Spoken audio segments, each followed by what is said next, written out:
Hello bachon, so let's understand the question first. The question says how many of the following is order correct order of specified properties. Okay, हमें यहाँ पर order check करना है, कुछ properties दी हुई है. So सबसे पहले हम बात करते हैं order number 1 की.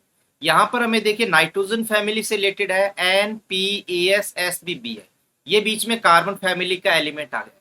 तो रिलेटिव स्टडी करते हैं. देखिए कार्बन फैमिली में होता है का, सी, गए, शंकर, प्रभु, है ना. ट्रिक्स है तो थोड़ा आसानी से लिख सकते हैं हम. तो NP नेपाल, पाकिस्तान, ऑस्ट्रेलिया सब बीमार. ओके, तो यहां पर हमें पता है कि टॉप टू बॉटम जाने पर क्या होता है, आयोनाइजेशन एनर्जी का ऑर्डर क्या होता है. देखिए आयोनाइजेशन एनर्जी कम होती जाती है. क्यों? क्योंकि साइज बढ़ता है. अगर साइज बढ़ेगा तो आयोनाइजेशन एनर्जी क्या होती जाएगी, कम होती जाएगी. तो देखिए NPASSB टॉप टू बॉटम कम होता जा रहा है. लेकिन अगर यहां पर पीबी की कंपैरिजन की बात करें, पीबी और एसबी की अगर बात करें, तो देखिए एसबी का साइज यहां पर क्या होता है हमें पता है. ये तो नेक्स्ट ग्रुप का एलिमेंट है. तो नेक्स्ट ग्रुप की अगर बात करें तो पीबी का साइज यहां पर क्या है, ज्यादा, और यहां पर एसबी का साइज है कम. तो साइज एसबी का कम होने के कारण एसबी की आईई क्या होनी चाहिए, ज्यादा होनी चाहिए.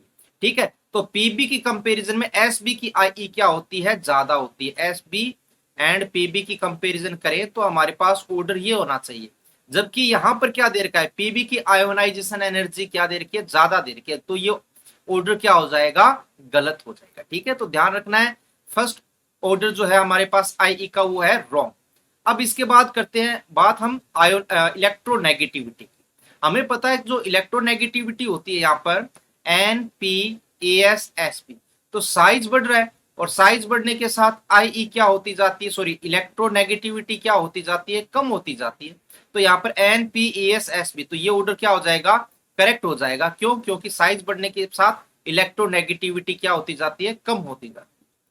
सी की अगर बात करें तो देखिए सी में बोला गया हमें सिंगल बॉन्ड लेंथ. तो टॉप टू बॉटम अगर मूव करते हैं, ठीक है, जैसे मैं ऑप्शन नंबर हमारे पास पार्ट जो है वो सी है.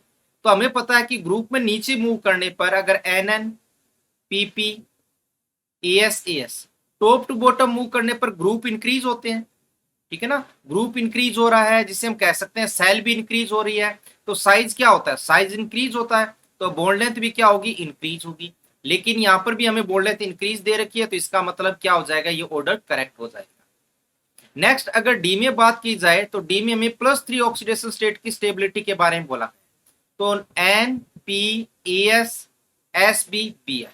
हमें पता है कि नाइट्रोजन फैमिली में जो जनरल ऑक्सीडेशन स्टेट है +3 और +5 की अगर हम कंपेरिजन करें तो इनर्ट पेयर इफेक्ट जो होता है उसके कारण अगर यहाँ पर सभी की +3 ऑक्सीडेशन स्टेट की स्टेबिलिटी चेक की जाए तो हमें पता है कि लोअर ऑक्सीडेशन स्टेट की स्टेबिलिटी टॉप टू बॉटम जाने पर क्या होती है, इंक्रीज होती है. तो यहाँ पर डिक्रीज लगा दिया, तो हमें क्या करना चाहिए, इंक्रीज.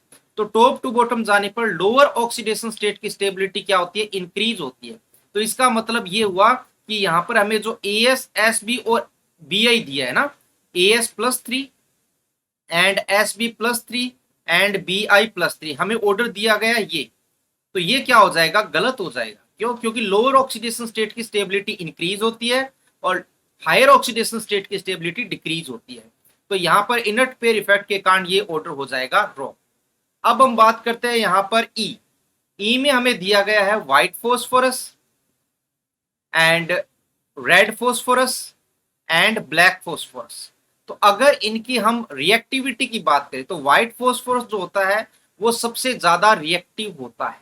ठीक है, रिएक्टिव होने का रीजन क्या है, जो व्हाइट फॉस्फोरस जो P4 इसकी ज्योमेट्री होती है इसमें हाई बॉन्ड एंगल क्या होता है, काफी कम हो जाता है. देखिए यहाँ पर जो बॉन्ड एंगल होता है वो 60 डिग्री के अराउंड हो जाता है. तो बॉन्ड एंगल कम होने के कारण यहाँ पर जो एंगल स्ट्रेन है, एंगल स्ट्रेन क्या हो जाता है, बहुत ज्यादा. एंगल स्ट्रेन ज्यादा होने के कारण जो व्हाइट फॉस्फोरस है उसकी रिएक्टिविटी काफी ज्यादा हो जाती है बाकी फॉस्फोरस के कंपैरिजन में. स्टेबिलिटी की अगर बात करें तो व्हाइट फॉस्फोरस सबसे कम स्टेबल होता है. ओके, तो यहाँ पर व्हाइट को सबसे ज्यादा रिएक्टिव बोला गया है, तो ये ऑर्डर एकदम सही है. नेक्स्ट बोला गया है हमारे पास एफ में बोला गया प्रोटिसिटी ऑफ एसिड. प्रोटिसिटी का मतलब होता है कितने H+ साइंस आ रहे हैं. अगर यहाँ पर इन तीनों एसिड्स की बात करें, सबसे पहले हमें दिया गया है H3PO2 जिसको बोलते हैं हाइपोफॉस्फोरस एसिड. तो P double bond O OH, H and H. After that H3PO3 जिसे बोलते हैं फोस्फोरस एसिड, ये रहेगी ज्योमेट्री इसकी। OH, इसमें 2 OH बॉन्ड आ जाते हैं, ठीक है।